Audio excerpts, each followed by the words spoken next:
conversation. Yeah. Floriane, I don't think I need to introduce you a lot, but I will still do it because maybe some of the participants do not know you. You are the former president of the association. That's yeah. That's something important that I wanted to highlight. Now you are a postdoc researcher at the Department of Sociology and Social Research at the University of Milano, and you work on labor and social mobility issues. You've recently defended a PhD at the University of Milano and the University of Paris, and you are a member of the CESMA, Centre d'études en sciences sociales sur les mondes africains, américains et asiatiques.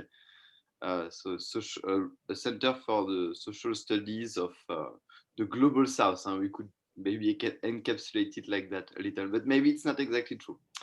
Anyway, it's always a topic of discussion inside the lab because I am also a member of this lab. Anyway, you will talk to us about your PhD work, which was based in Palanpur in India, where you've spent some time and researched a lot on databases. So you will explain us why Palanpur maybe, and also the results of your research around the topic of social stratification and the contemporary relevance of caste. Yeah, okay. So first of all, I'm sorry about this display setting, but I cannot do much to help. So I hope that you will see well the graphs and the pics. So yeah, I will present you part of my dissertation about the nexus between caste, class, and social mobility. And as Yves-Marie said, my thesis was based on a case study located in UP. So first of all, the motivations for studying social mobility. For those of you who are not familiar with social mobility, well, it is really a core topic in sociology, and social mobility measures the movements between socioeconomic positions or classes in a given society during the life course or across generations. And while there is much evidence about income inequality and income mobility, there is less evidence on social mobility based on occupation, which is a pity because in the sociological perspectives, occupation-based measures of social class, well, captures much more extensive range of socioeconomic conditions, which are very central to individuals' life, the current life and the next generations in terms of opportunities, life quality, consumption patterns, etc. And especially in the case of India, we believe that occupations is more accurate than income to measure mobility because data on income are often biased and incomplete, as you can imagine in informal economies. And moreover, studying occupation is very relevant because in India, as you know, there is a persistent effect of caste as a predictor of the social position because historically the division of labor was intrinsic to the caste hierarchy, and the caste occupation association was very determinant for the social immobility. But in social mobility studies, which have appeared first in Western society during the industrialization, there is this argument of the modernization theory saying that with the development, the economic development, but also the urbanization, the improvement of education, etc., there should be a transition from ascribed attributes to achieved social class. And by extension, even if, of course, the modernization has been different in India, as we know from the literature, however, with the diversification of the occupational structure and more specifically with the transition from the agrarian society to a market economy, there is expectation of caste dissociating from class. In order to measure this hypothesis, we need to disentangle the effect of caste from class. And the best way to do this is to measure the intergenerational mobility in terms of social class, controlling for the effect of caste. In other words, we are interested in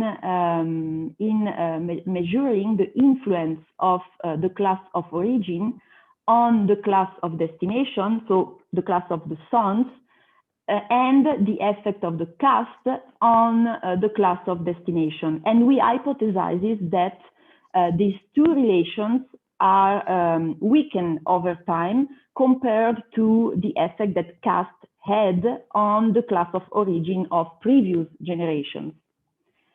So in the literature, there is a debate, a very vivid debate concerning the effect, the persistent effect of caste on social mobility. And we identified two contrasting narratives. Some scholars claim that the effects of caste have weakened over time, and the economic development has created new opportunities for social mobility. On the other hand, there is evidence also of caste continuing to matter as a factor of social stratification, despite a reconfiguration of the power relations. And the intergenerational mobility, which is very useful to study the persistence of advantages and disadvantages in accessing new opportunities, is a new field of investigation in India. However, there are at least three important limitations in existing studies. First of all, intergenerational mobility requires longitudinal data. Longitudinal in the sense that we should be able to observe the same person at different point of time, and possibly also the previous generation, so the parents, at different points of time, in order to compare the occupation that parents and sons have at the same stage of their life. However, these data are very rare, and moreover, there is some problem with information on father's occupation on large-scale surveys, because this information, well, are often reported by the interviewees, the respondents, in a retrospective way, in the sense that the interviewer asked to the individual what was the occupation of the father when the father had the same age of the respondent at the moment of the interview.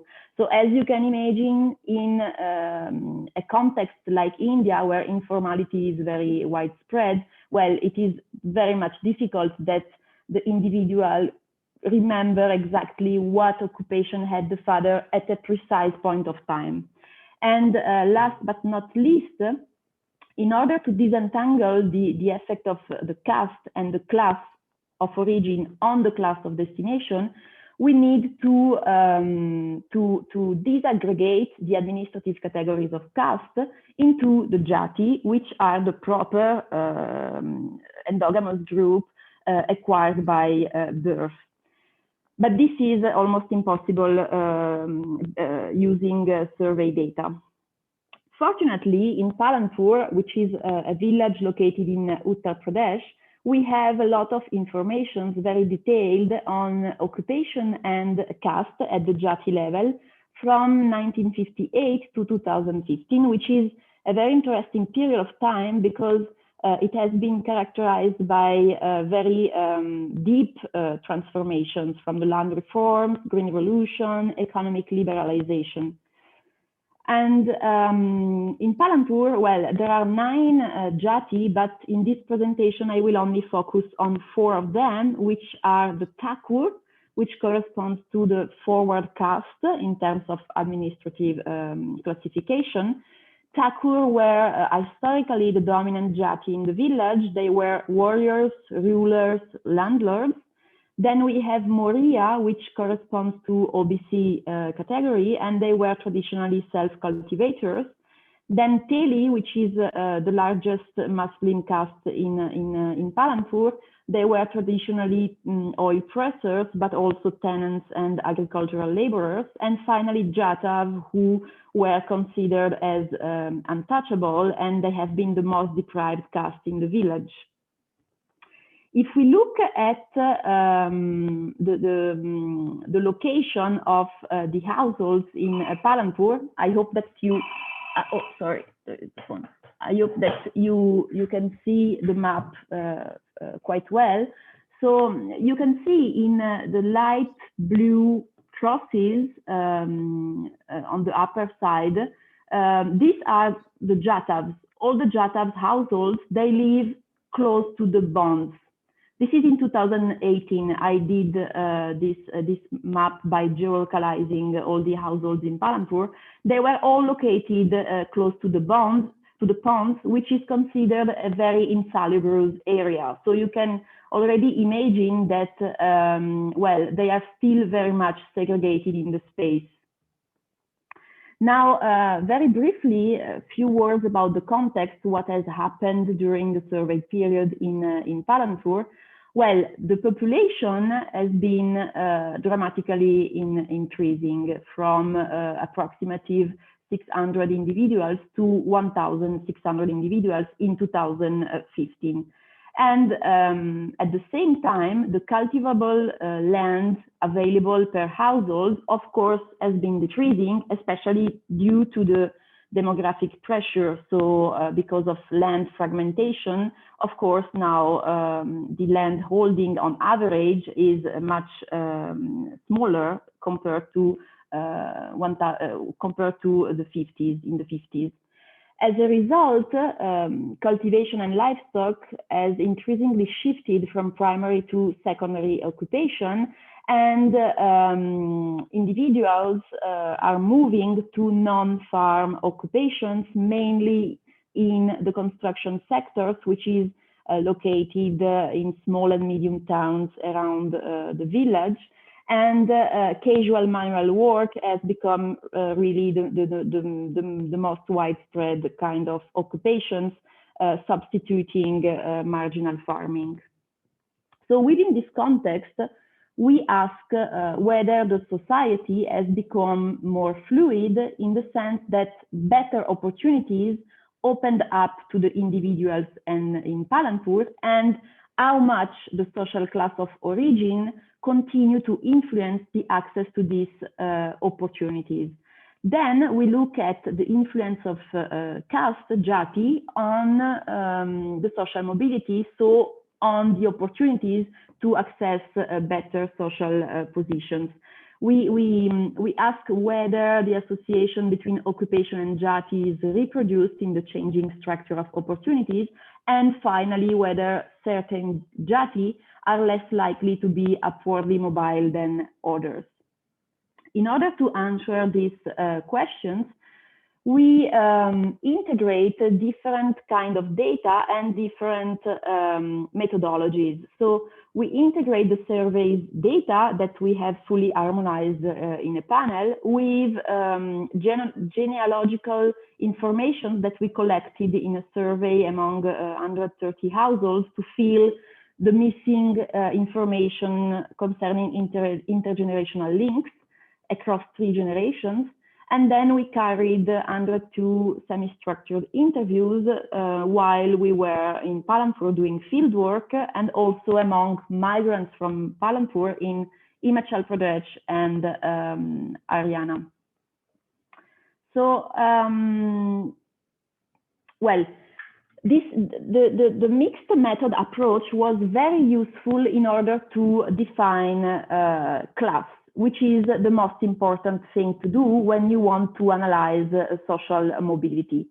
So theoretically, we engaged with the life chances approach, which take into account the market situation, the work situation, and employment relations, which means that we do not take only into account income or the kind of contract that an individual has, but also the degree of autonomy, the future perspectives of professional career, the level of skills, the levels of regularity of the job, etc. So we try to take into account all these characteristics in order to really better define the social positions that an individual has compared to the others. And in order to define homogeneous classes, we take into account two criteria. Well, the homogeneity, as I said before, and the structure, which means that we look at the strengths of the barriers between homogeneous groups of occupations. For instance, for instance, to become a larger farmer, if you are a middle farmer, well, you need more land.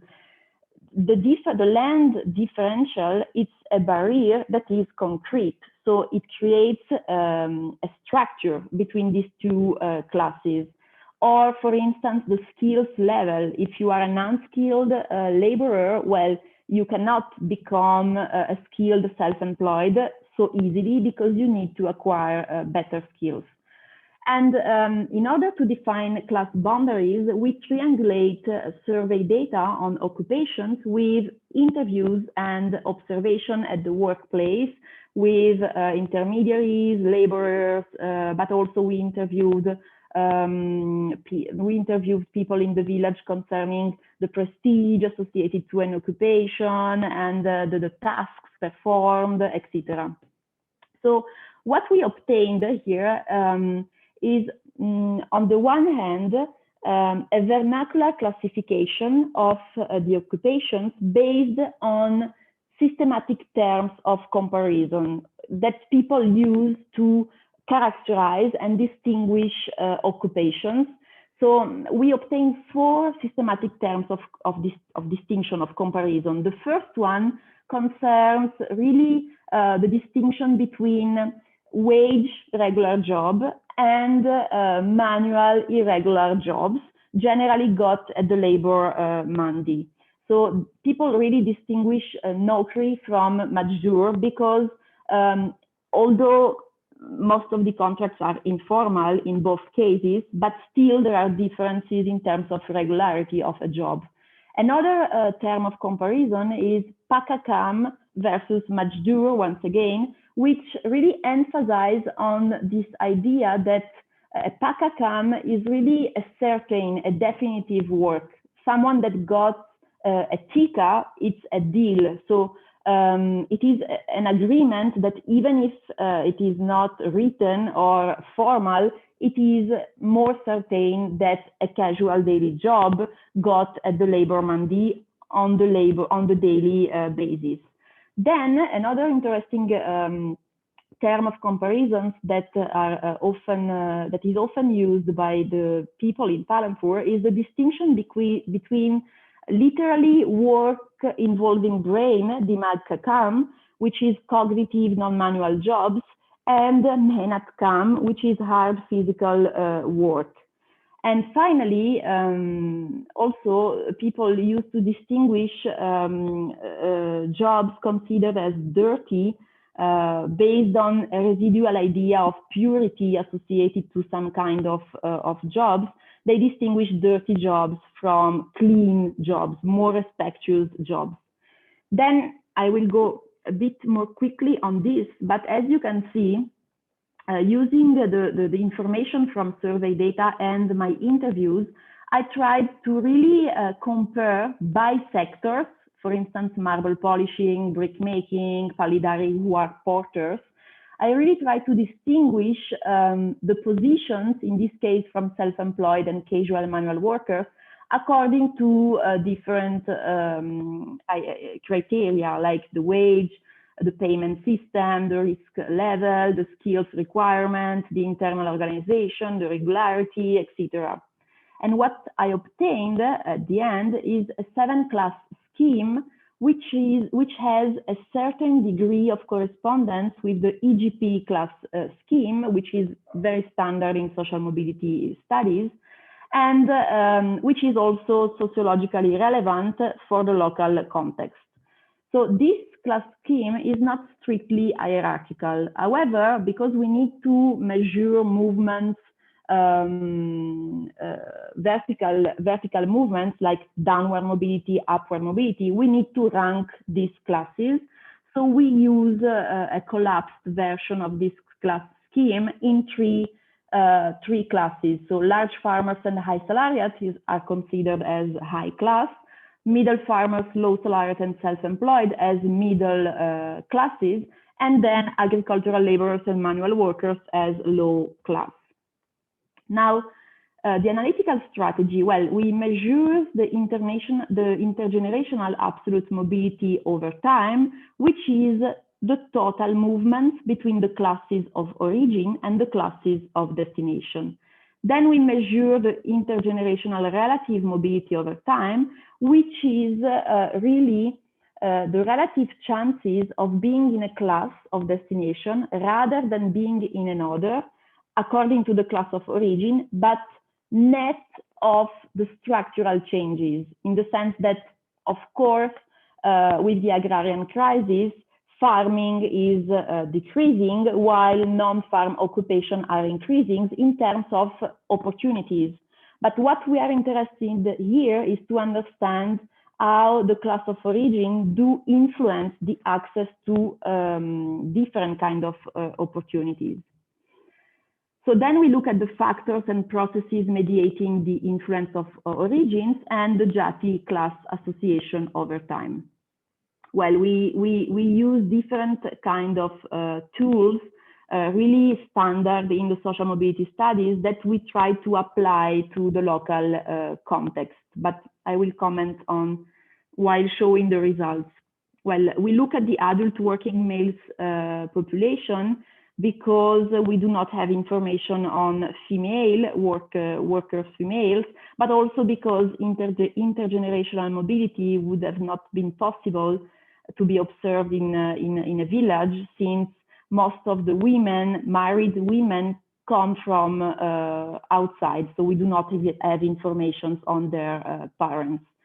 And we distinguish three cohorts of births to analyze the period's effects. The first cohort, those born before the land reforms. The second cohort are those individuals living during the Green Revolution, and then the third cohort after the Green Revolution and living during the so-called liberalization periods. Now, results. We use a very standard tool of analysis, which is the mobility table, measuring the outflow percentages from the class of origin, here on the left, to the class of destination. So we really just measure the percentage of people moving from one class of origin to different class of destination. But since there are many percentages here, I will just summarize what we observed from these tables. We observed that mobility has dramatically increased over time. You can see here the color, the lighter is the first cohort. Here darker orange is the second cohort, and finally the third cohort, the darkest one. But yeah, mobility has increased, but mainly downward mobility rather than upward mobility.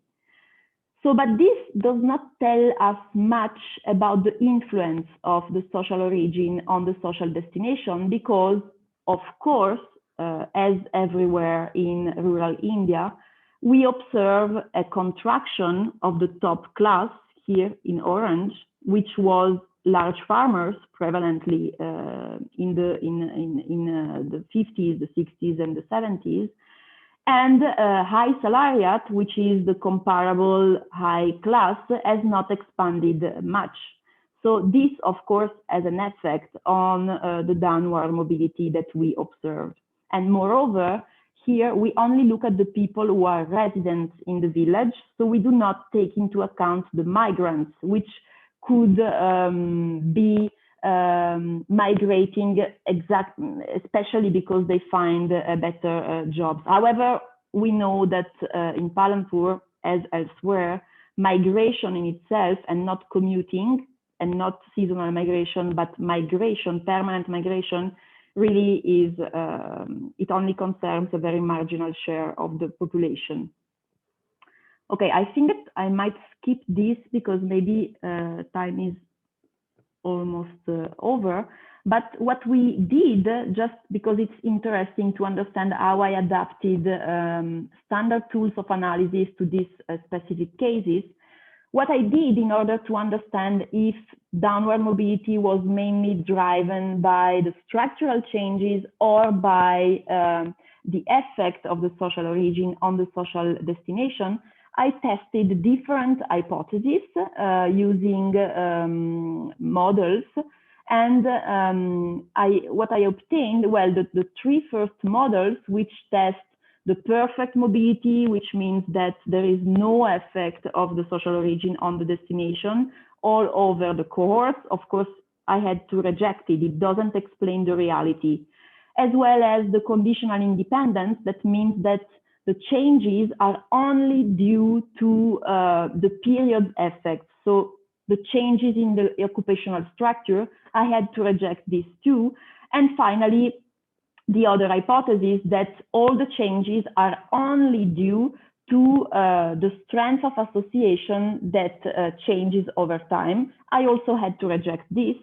What I obtained that explained pretty well what we observe in Palanpur is that net irrespective of the structural changes, the occupation, some classes expanding, some classes contracting, there is indeed a difference in the strength of association between origin and destination over time, which means that there is a decrease of social immobility.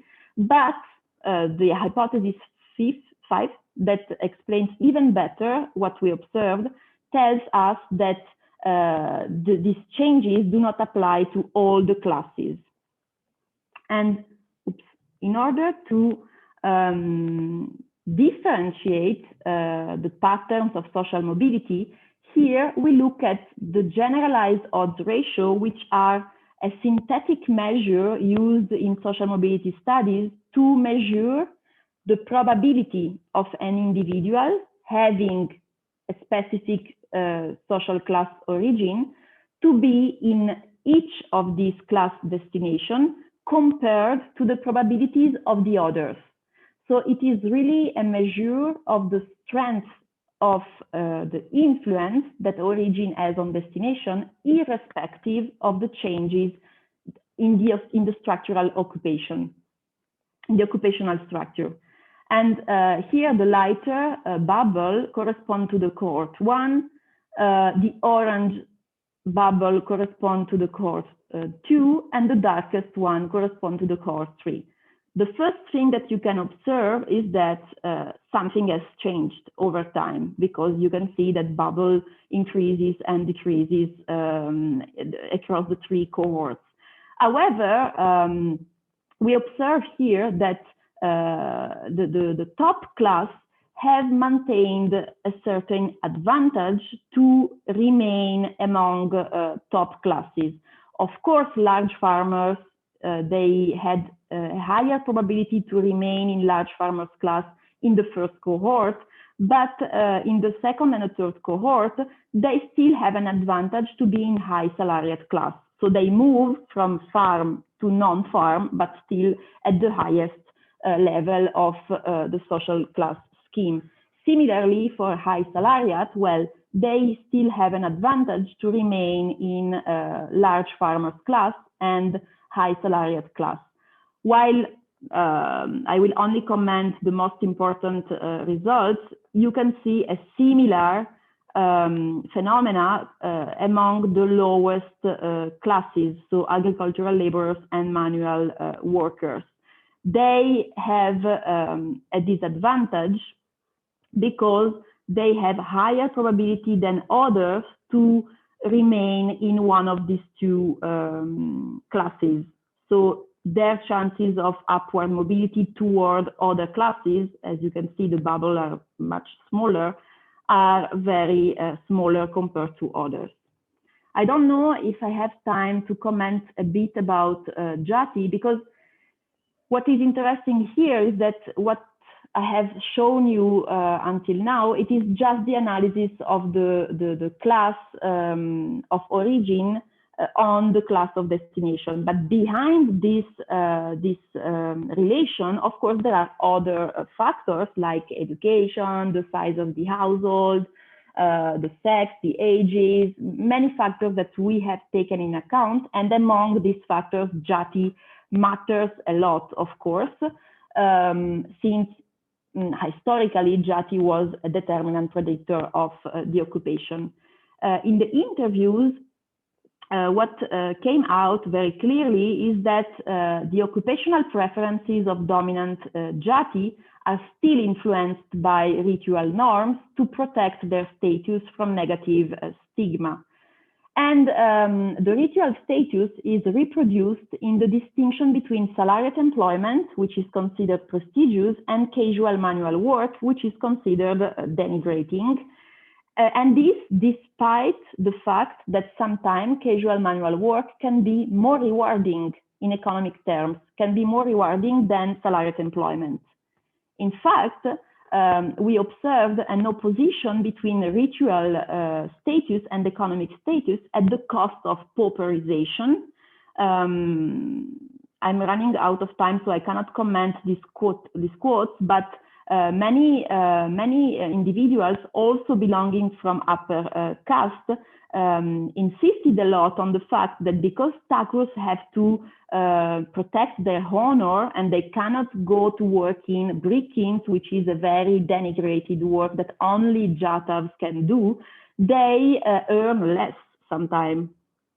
So there is a common perception of declassment of the dominant Jati and a perception of empowerment of the lower Jati that emerges from this shift of power from the ritual sphere to the economic sphere. So the last thing I want to show you is that I tried to measure these perceptions that I could observe in my interviews with an econometric analysis. Here in this multinomial logic, I tried to estimate the influence that Jati, that being in a certain Jati has on the chances of moving upward from lower class of origin to upper class of destination, controlling for many other individual characteristics, which means that I can estimate through this model whether belonging to a certain Jati has an effect over time of experiencing upward mobility, irrespective of the sex, the education, the age, the household size, and many other characteristics that could also make some difference. And I just want to show you this result here on the corner at the top right concerning Jatav. If you look at the first graph of top class, you can see the green line corresponds to the individuals who have origin in low class. We measure here the effects that being a Jatav has on the probability of achieving the top class. And you can see that the first cohort here on the left side had less probability of achieving the top class because of the Jati effect. So they were disadvantaged by being a Jatav. But in the second cohort and the third cohort, this disadvantage decreased a lot. It decreased about 50 percentage points. So it means that their chances of experiencing upward mobility equalized to the other Jatis in terms of Jati effect. They lost the disadvantage in terms of Jati, which is interesting because it means that even if they are still very much segregated into lower classes, what we observed in the analysis of the social mobility that was that lower classes are still disadvantaged in terms of social mobility. It is mainly due to a class effect rather than a JATI effect in the last cohorts. And this is important because it provides support to this perception of emancipations that lower JATIs has. So to sum up, social fluidity in the sense of social mobility net of the structural changes has increased over time, but opportunities for upward mobility are limited. We observe the general trend of downward mobility of agrarian classes. The hereditary effect is more persistent among top class, since sons of large farmers and high salaries are more likely to be in top class than others. There is a strong class disadvantage of manual workers and agricultural laborers of experiencing upward mobility, but this is mainly due to a class effect than a JATI effect. In fact, the JATA's disadvantage on upward mobility decreased over time, but this is not the case for TELI. So, for instance, in the case of TELI, the JATI still have a disadvantaging effect. And the idea of prestige associated to different social positions is still affected by residual ritual norms, but the overall JATI class association seem to be weakened over time. So I will stop here. I'm very sorry, I'm running out of time.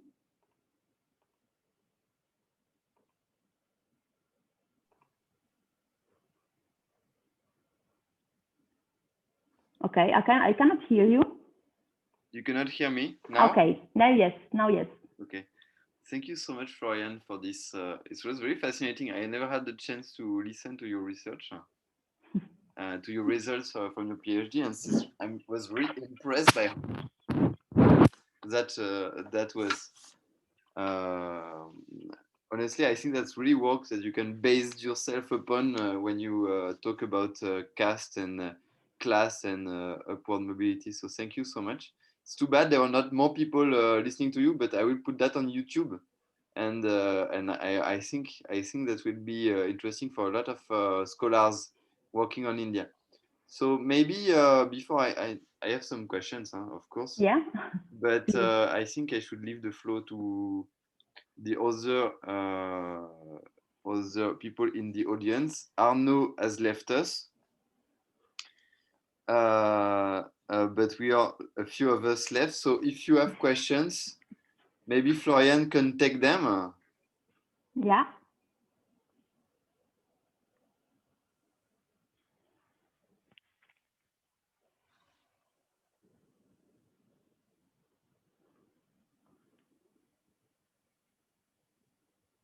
No questions. So Floriane, I have a few questions. And firstly, I would like to start with one question by sharing my screen. Wait, I will share my screen. And I wanted to show you this. Can you see my screen? No. No.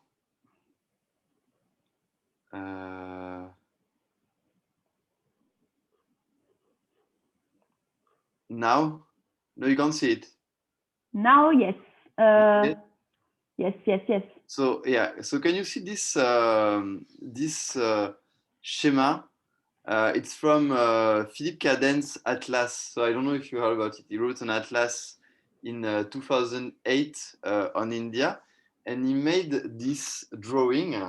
It's typical in geography to sort of make really broad sketches of the spatial organization. And he was one of the only one to do that in India. And he did that, I think, based on a city he was studying in Tamil Nadu, Tirupati, and he organized basically is based on his interviews with several actors. He made this showing that there was a spatial division based on high caste at the center, lower caste around it, untouchable and agrarian grounds, fields in this area. So is that still relevant in today's Indian cities, and have you observed that in Palanpur? Well, as I showed you quickly in this map here, can you see it? No, I have to stop sharing my screen maybe, and you can share yours. Yeah. You can see it now? Yeah. Okay. Here you can see that, well, this is quite the center of the village, because there are a couple of temples here. And you can see that thakurs are quite concentrated in the center of the village, while Jatas are all segregated in this area, which is considered as insalubrious because the pond is commonly used for garbages and all. And so you can still see that there are patterns of spatial segregation in the village. Also, in this case of Palanpur, here we have the rail line and the railway station here, which indicates the entrance of the village and also the place where all the commercial activities take place, for instance, the markets. So it is a better located place here where to stay for the vicinity of the railways, and thakurs have an advantage in this area. But many things have changed over time, because since the families have expanded, they needed to build new houses because there were not enough spaces in each house, in the original house where to live all together. So they started to build houses also in other places in the village. Here you can see that you can find some thakurs here, you can find moria, some here, some here. So things are changing because of the demographic pressure, but still we observe some segregation patterns. And I don't know how it is in cities, but in villages, I am pretty confident that in all villages, dominant jatis try to keep their space. Thank you, Floriane. Is there other questions, or should I continue asking mine? Well, I can see that there is Isabelle Guérin, who is my supervisor, so I doubt she will have any questions. So maybe you can go ahead with your. So I'll go ahead. I have actually two more.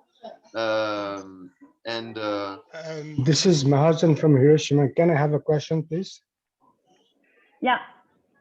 Yeah.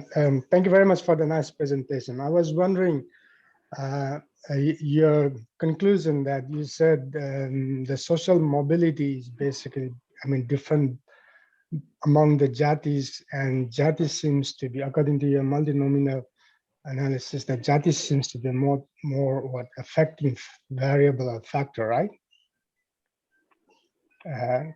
Is that right, first of all? Can you repeat, please? The jatas seem to be?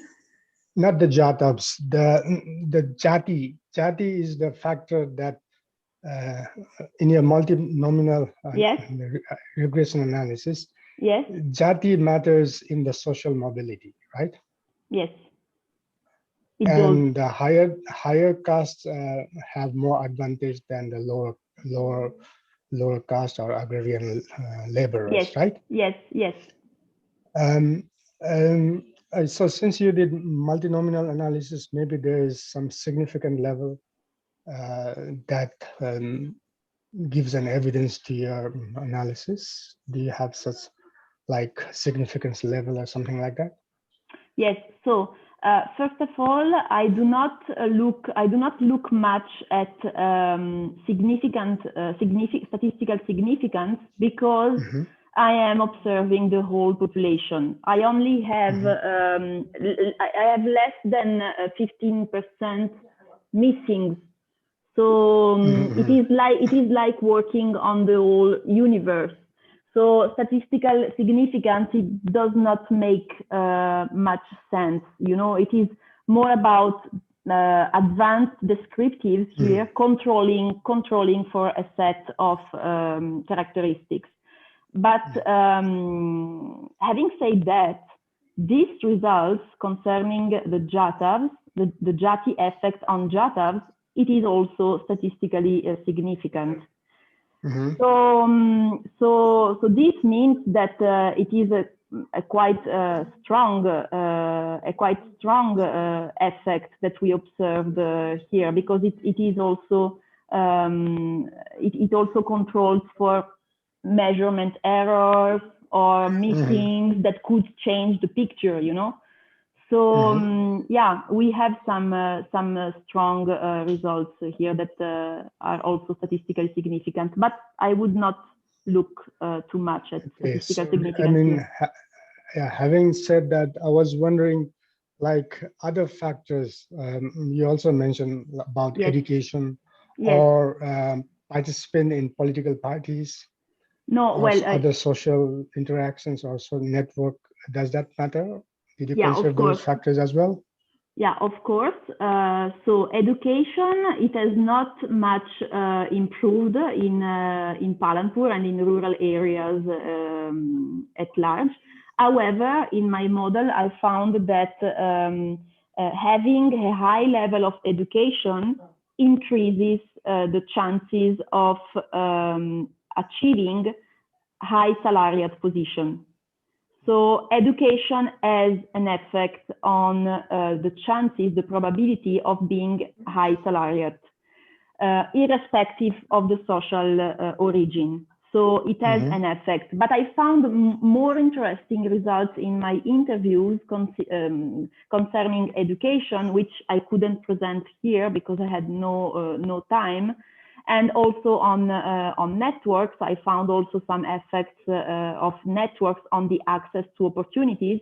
But one of the most interesting factor that I could observe from the interviews is skills, the access to skills. Because since in this context, there is no formal professional vocational studies, you know, you cannot really get trained at school. You need to learn the job with a master. So, but finding a master that accepts to train you has some constraints, because you need to remain bound in a long period of apprenticeship, which is very poorly paid. And you need also to show some devotion and respect to the master, which is not very easy to accept in cases of JATI differentials. And moreover, I found in Palanpur that skilled artisans in Palanpur are reluctant to share their knowledge with other villagers, irrespective of the JATI. And so most of the skilled artisans and skilled self-employed, they needed to migrate in cities, to migrate in other places to get trained, because it is not so easy to access to skills in the village. So this is something interesting, because it tells us that, for instance, to move from manual working class to self-employment, which is a bit more prestigious in the social space, you need to access skills, but there are a lot of barriers which could not be observed in the data and needed to take into account the narrative. Yeah. Thank you very much. That nice explanation. I really appreciated your work. Okay, and thank you. having said that, I was wondering, I mean, I thought that I mean, being an active party member, say in Panchayat polity, could also have mattered, but I think that could be a different research. Yeah, I have some elements on this, but I haven't focused much on political parties. Yeah. Thank you very much. So nice. Thank you. That's great work. Thank you. Thank you. Thank you, Floriane. We have 5 minutes. Maybe I can ask you one question, which is general. How scalable are your conclusions? To what extent can we replicate your results? The results are replicable in India, the scale of India. Okay. Okay. Yes. So this is a very important question. That's why I try to make the best of my efforts to define a class schema with a lot of details, a lot of analysis that I have shown in my thesis, I have discussed in my thesis with a great amount of details, because I think that replicability depends on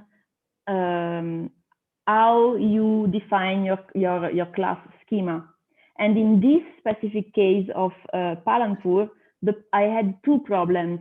First problem, I could not apply the standard class schema just like this, because the occupational structure is specific to the context. But also I had the problem of the period of time, which has been characterized by deep transformations.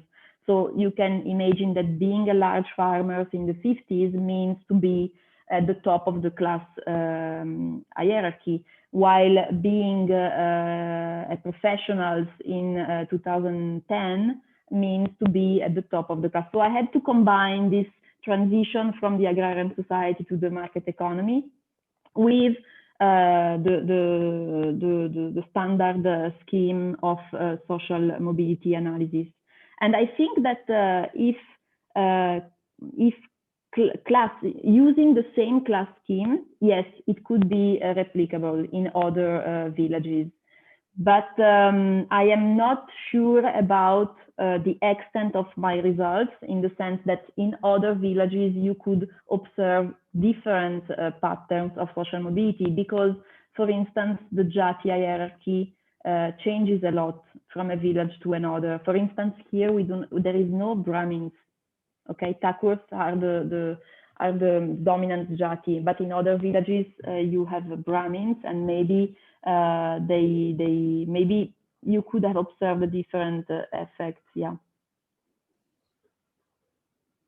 Okay, and one last question I have, and it's and maybe it's an obvious one, but we are when I was trying to talk about caste, I mean, when I came to India doing my research, and I wanted to really work on caste communities, very often I was shut down by other researchers, actually, by interviewees. It was a bit normal when I was interviewing them and trying to get answers around these issues. They didn't really want to talk about it. I was interviewing a lot of businessmen in the pharmaceutical sector, and they really didn't want to talk about caste or communities. They found it was an old topic. But also researchers in business schools, they were very reluctant to work on caste issues in India. When I was at the Indian Institute of Management, for example, I really wanted to know, to do some research, for example, check the names to understand what was the community of origin, etc. And I was told it was not interesting to do that. So how to explain the repulsion, the reluctance of Indian researchers to work on caste, and the appetence of the French or foreign researcher to work on caste in India? Well, yeah, I think, well, when I went to Palanpur the first time at my first field work, I tried to ask quite abruptly about caste to the people, and generally I always got the same answer: no, there is not caste. Caste doesn't matter. We are all equal. We all have the same blood in our veins.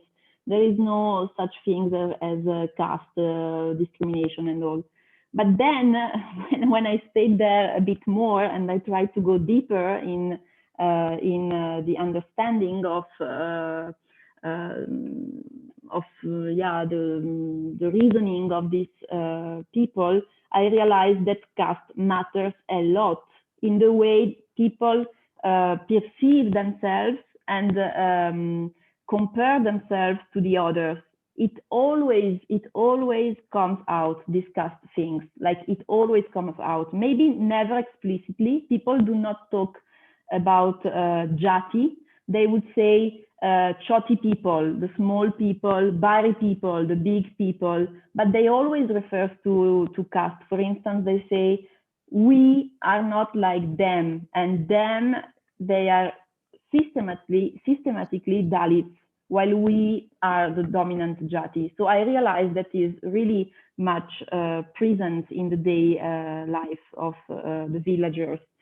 So of course there is some reluctancy in studying caste. For the same reasons, there is a debate on affirmative actions. You know, there is this belief that it could be a bit performative to continue to think and talk and study caste, because then you reinforce this idea that caste shapes the life of people. But well, I don't know how to answer your question, because of course my idea of caste has changed a lot during the PhD. I had a certain idea, and I realized that it means something different than what we expect in the day life. But I think that it matters, and it is very much relevant to study it, because it still continue to have a discriminative effect on people's lives. Thank you, Floriane. So it's 2. So I think we should end this meeting here, unless there is one last question. I think Cécile, thank you for joining, but I think maybe there was a misunderstanding of on the time, because we are just finished. Oui, je croyais que ça commençait. Là, je crois comprendre que c'est la fin. Yeah, it's actually the end of the meeting. So maybe if there is one more question, we can take it. Otherwise, we'll see you next time. Next time, there will be a presentation by Roland Lardinois on Indian studies. So that will be on June 7. Thank you, everyone, for participating. And thank you, Floriane, most of all. Yeah, thank you for your questions. It is always a pleasure to talk about the PhD stuff that has taken so much effort and time. So yeah. Really sorry, I couldn't get you a wider audience. I think I didn't promote this event enough, but it was great to hear you, at least for the few of us that were here. Okay, thank you. Bye. YouTube, so probably a broader audience will be there. Thank you. Bye. See you next time. Bye bye.